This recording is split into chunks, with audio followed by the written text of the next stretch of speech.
Hey there, Daily Dosers. Jason Diaz here, the worship pastor from the RB campus. I'm so thrilled to be speaking with you today. Today we're focusing on the heart of a father, and we're going to focus on the fact that God wants to have a relationship with us. Let's look at Psalm 103, verse 13.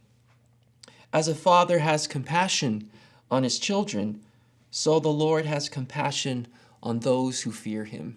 Growing up, my parents kept my brothers and I very, very active and involved in sports. So much so that they would get involved themselves. Mom and dad would coach, or sometimes they would help out with snack time, driving us and my teammates to and from games, whatever it took to keep us involved and active, because boys need that. And I remember this one time when I was about 8 years old, we were playing soccer, and it was our first game of the season, and we had just won.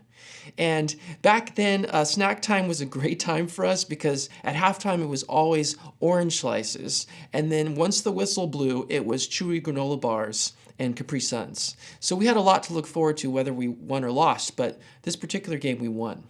And I was so excited at the very end to get my chocolatey sweet, and my dad was there waiting with this gift. And he said, "Hey, I want you to take this, but whatever you do, I need you to stay close to me. Don't wander too far off. There's a lot of people around. Stick close to me. I need to be able to see you at all times." And so I did what any honorable, loyal 8-year-old boy would do. I tested the limits of how far I could go before my dad would realize. About 100 yards away, I could see a really nice playground with a big, shiny metal slide, stainless steel. That's how we did it in the 90s when it was hot and the sun was out. That just felt great on the skin.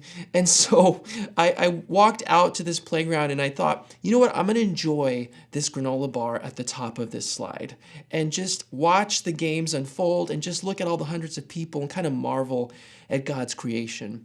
And as I'm standing on top of this slide, I failed to recognize that there's a small swarm of bees that are starting to hover around my feet.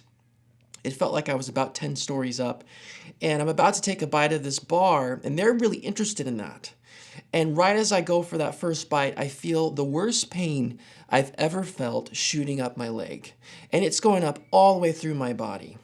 And so I did what any strong young man would do. I threw that granola bar as far as I could, and I let out a really loud yell, just a shriek, "Dad! Dad!"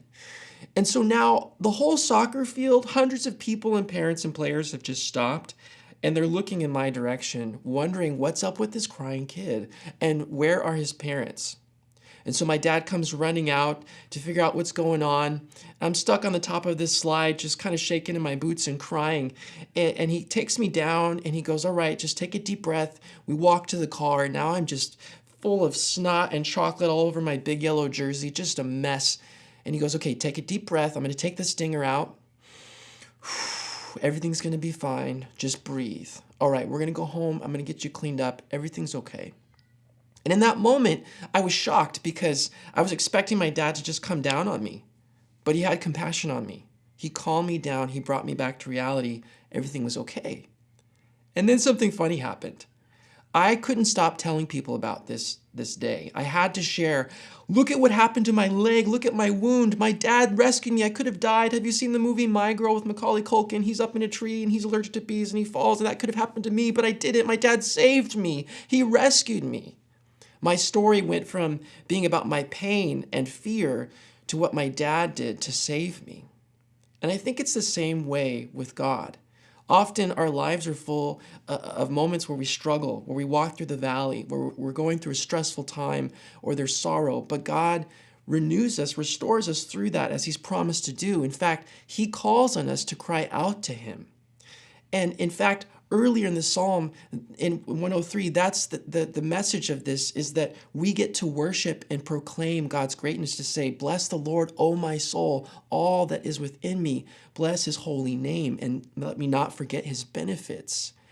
It's when we step into that moment of compassion, knowing that God's going to treat us with mercy and grace, that we really realize what he's about, loving his children.